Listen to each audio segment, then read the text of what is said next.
Chào các bạn, hôm nay tôi xin giới thiệu với các bạn quy trình kiểm tra đầu ca và cuối ca của xe máy xúc thủy lực PC 600-8R1 và PC 600-8R1 S. Quy trình kiểm tra đều như nhau. Đầu tiên các bạn phải kiểm tra phần gầu trước, sau đó phần xích bên trái, phần đuôi xe xích bên phải, và sau đó thì lên phần động cơ và quay vào cabin. Đầu tiên các bạn phải kiểm tra ở khu vực tôi đứng đây, đó là kiểm tra phần sau gầu, kiểm tra các vú mỡ chuyển động.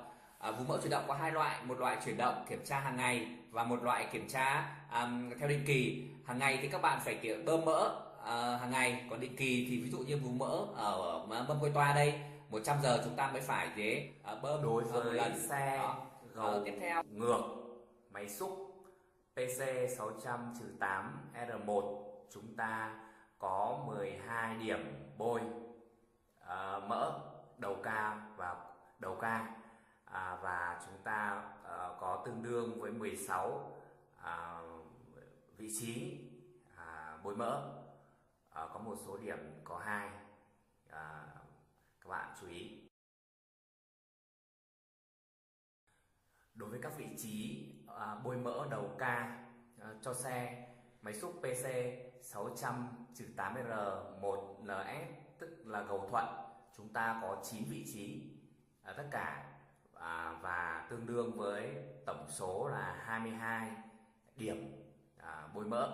như vậy ở điểm của khu vực gầu này các bạn phải kiểm tra các đầu ống dầu thủy lực, xem dầu có bị rò rỉ gì hay không, các xi lanh, đầu xi lanh có bị dầu hay không, cũng như bề ngoài toàn bộ xem có bị xước sát, có bị lứt vỡ hay không, cũng như các xi lanh đóng gầu và nâng gầu, cũng như là gầu có bị móp méo, có bị lứt, răng gầu có bị tụt, các chốt của răng gầu có bị tụt, hoặc là lợi gầu có bị bong ra hay không. Chúng ta nhìn tổng thể qua một lượt của gầu. Sau khi mà chúng ta kiểm tra ở phần gầu xong rồi thì chúng ta sang đến phần xích ở bên tay trái các bạn. Khi kiểm tra xích thì các bạn nhìn ở ga lê dẫn hướng xem có bị mòn, bánh dẫn hướng có bị mòn không, nếu mòn chúng ta phải chỉnh, cũng như kiểm tra các ốc ở trên xích xem có bị gì tuột ra hay không, ga lê đỡ, ga lê tí có bị dò dỉ dầu gì hay không. Kiểm tra bề mặt trong và bề mặt ngoài của ga lê, cũng như kiểm tra độ trùng của xích. Nếu mà các bạn nhìn bằng mắt, nếu có trùng thì các bạn đặt một cái que lên trên bề mặt của mặt xích, giải xích ở 5 đốt tất cả, và chúng ta đo ở đoạn thấp nhất. Tiêu chuẩn là từ 10 đến 30, nhỏ hơn 10 chúng ta phải nhả ra. Và đây là hai cái lỗ, đây là cái lỗ để chúng ta bơm mỡ và chúng ta xả mỡ cho xích, và lớn hơn 30 thì chúng ta phải căng lại, tức là chúng ta phải bơm lại, đúng không ạ? Đó, chúng ta kiểm tra lại tổng thể một lần nữa ở các giải xích, cũng như là các ốc ở lối giữa giải xích với cả khung sẽ có bị long hay không. Tiếp tục chúng ta kiểm tra dầu chuyển động cuối, xem có bị rò rỉ gì hay không.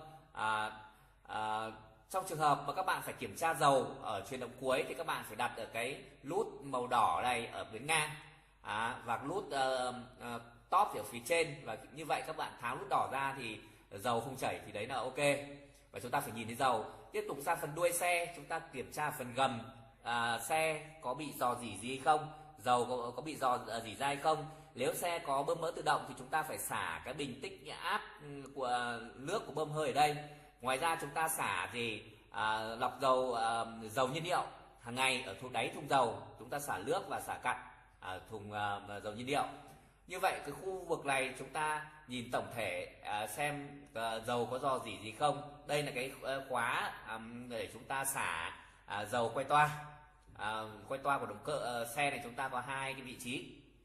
Như vậy ở phần đuôi xe chúng ta đã kiểm tra xong. Phần giải xích ở bên tay phải của các bạn thì các bạn cũng kiểm tra như bên tay trái, tiêu chuẩn kiểm tra cũng như nhau. Sau khi kiểm tra xong rồi chúng ta bước lên cầu thang ở phía trên, chúng ta kiểm tra ở khu vực cầu thang phía trên này ấy, thì chúng ta kiểm tra cái gì? Chúng ta kiểm tra ắc quy thì chúng ta kiểm tra nước, ắc quy xem có đủ hay không. Về cơ bản, nước từ mặt cực đến mặt nước, từ mặt cực đến mặt nước là độ cao khoảng 17 cm thì là ok. Còn thì xin lỗi, 17 mm thì ok. Nếu mà thấp hơn thì là thấp, mà cao quá thì nhiều, hoặc chúng ta cũng có thể nhìn bên cạnh. Ngoài ra chúng ta kiểm tra đầu bọt của bình ắc quy xem có bị lỏng, có bị rỉ gì không. Sau khi kiểm tra xong thì chúng ta đậy vào. Chúng ta tiếp tục chúng ta sang đến đi lên phía trên, tức là cái thùng khu vực đặt thùng bơm mỡ.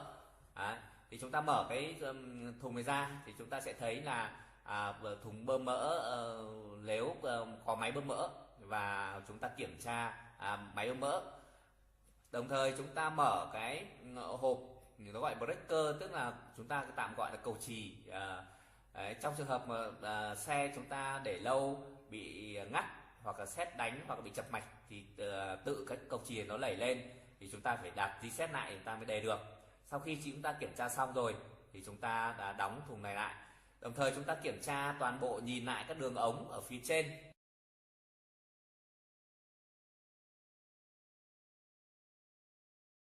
Tiếp theo các bạn phải sau khi kiểm tra xong về phần dưới rồi thì chúng ta lên đến phần trên, chúng ta kiểm tra thì dầu quay toa của động cơ. Dầu quay toa động cơ chúng ta có 2 vị trí. Chúng ta kiểm tra dầu quay toa phải ở giữa cái vạch up và vạch now ấy, thì đấy là đủ. Còn lớn hơn thì nhiều quá, mà nhỏ hơn thì thấp quá, các bạn phải bổ sung. Tiếp theo các bạn mở lắp capo ra. Các bạn mở lắp capo, chúng ta dùng khóa để chúng ta mở. Đây, tôi dùng khóa, tôi mở đây.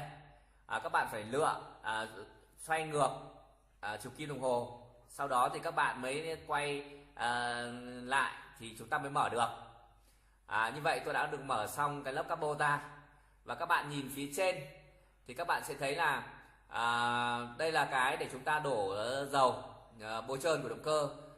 Cái này chúng ta phải kiểm tra dầu bôi trơn của động cơ thì chúng ta kiểm tra cũng y hệt như là dầu quay toa, cũng có 2 lớp, lớp cao và lớp thấp, và dầu ở giữa thì đạt yêu cầu. Chúng ta nhớ là phải có rẻ sạch để chúng ta lau sạch đi, xong chúng ta cắm xuống, chúng ta rút lên, chúng ta mới kiểm tra thì nó mới chuẩn. Các bạn nhớ. Tiếp theo các bạn, đây là cái lọc dầu nhiên liệu, lọc tinh. 1000 giờ chúng ta mới phải thay một lần.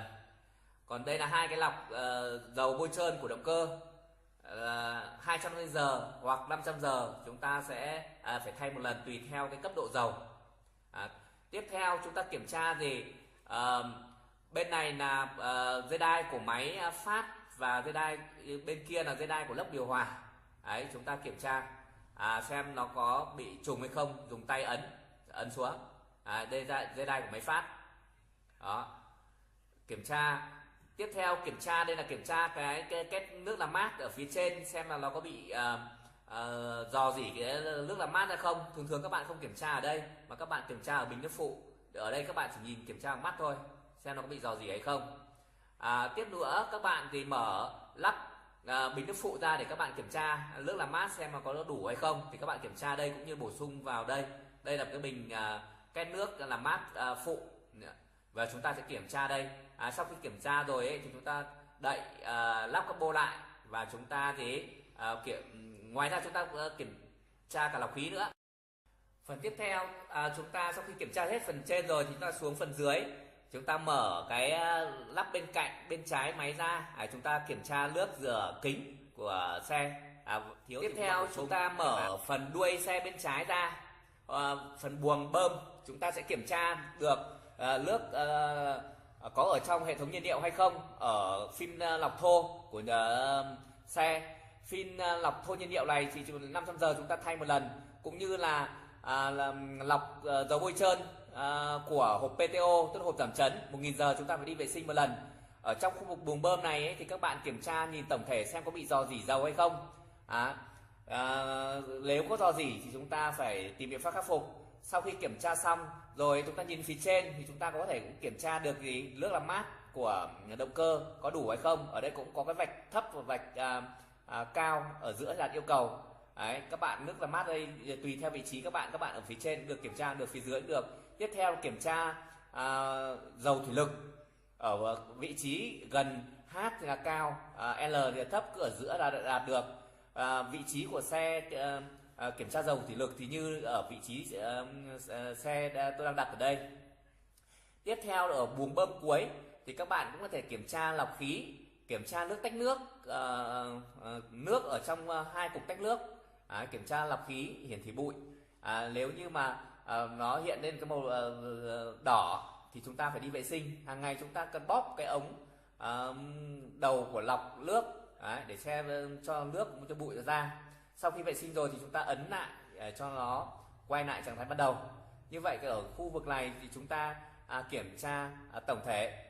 Tiếp theo chúng ta kiểm tra về dầu giảm chấn bằng cách chúng ta xoáy cái nút này đó, chúng ta xoáy xoáy ngược lại đó, thì chúng ta mới mới tháo được ra. Và như vậy chúng ta tháo ra để chúng ta kiểm tra. Cách kiểm tra: khi kiểm tra vòng quanh xe xong, chúng ta vào trong các pin và chúng ta sẽ ngồi lên ghế, thắt dây an toàn, đúng không ạ?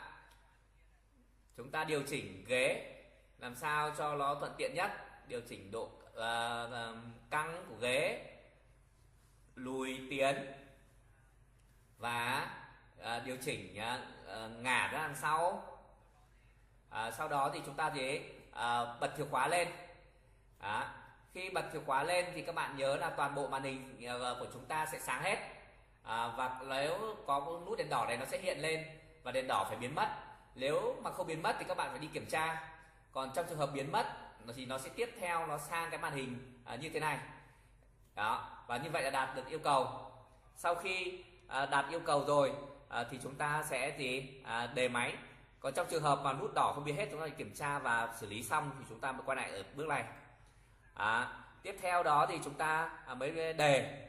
Lúc này chúng ta đề máy thì các bạn nhớ đề từ 2 đến 5 giây, mà không nổ thì các bạn phải buông ra để các bạn đề lại. Đấy, khi nổ máy rồi ấy, thì các bạn phải làm ấm máy, đợi từ 3 đến 5 phút sau chúng ta mới được phép vận hành. Sau đó thì chúng ta phải kéo cần khóa an toàn lên và chúng ta mới được vận hành thao tác để làm ấm dầu thủy lực. Dùng hai cái cần điều khiển gầu và quay toa để chúng ta làm ấm dầu. Nhớ là trước khi quay toa và xử lý gầu thì các bạn phải bấm còi để cho mọi người xung quanh biết. Ở đây các bạn nhớ là ở bên tay phải của chúng ta ấy, chúng ta có hai cái nút, thực ra có 3 cái nút nhưng mà chỉ có 2 nút thôi, một nút chờ, một công tắc chờ. Thì có một nút đó là mở gầu và nút còi. Đó, nút bên phải. Còn nút bên tay trái thì cũng có 2 nút. Đấy. Bên phải có 2 nút, bên trái cũng có 2 nút. Thực tế có 3 nút nhưng chỉ có 2 nút thôi. Và một nút chờ. Đó là một nút tăng lực và một nút đóng gầu, mở gầu. Một cái mở bên trái, một cái đóng bên phải. Đó. Còn hai và kết hợp sử dụng tay trang đó để chúng ta hoạt động làm sao cho nó hiệu quả. Đấy. Đối với màn hình thì chúng ta có 2 chế độ. Một chế độ dành cho người thợ vận hành và một chế độ dành cho người thợ kỹ thuật. Ở đây nếu chúng ta bấm nút F5 thì các bạn sẽ thấy nó ra cái chế độ dành cho người thợ vận hành để chúng ta xử lý. Chúng ta có khoảng độ hơn chục hạng mục đó để chúng ta quản lý cho thợ vận hành. Còn đối với cả chế độ dành cho người thợ kỹ thuật thì các bạn nhìn tôi vào giữ phím còi ấn 1, 2, 3 thì nó ra chế độ dành cho người thợ kỹ thuật. Để biết thêm ở các hạng mục dành cho người thợ kỹ thuật cũng như dành cho người thợ vận hành, các bạn có thể xem trong cái video về màn hình DOT 8 dành cho máy xúc từ BC200 đến BC2000 mà tôi đã làm ở phía trước để biết thêm chi tiết. Hoặc các bạn có thể xem video của chế độ vận hành và chế độ service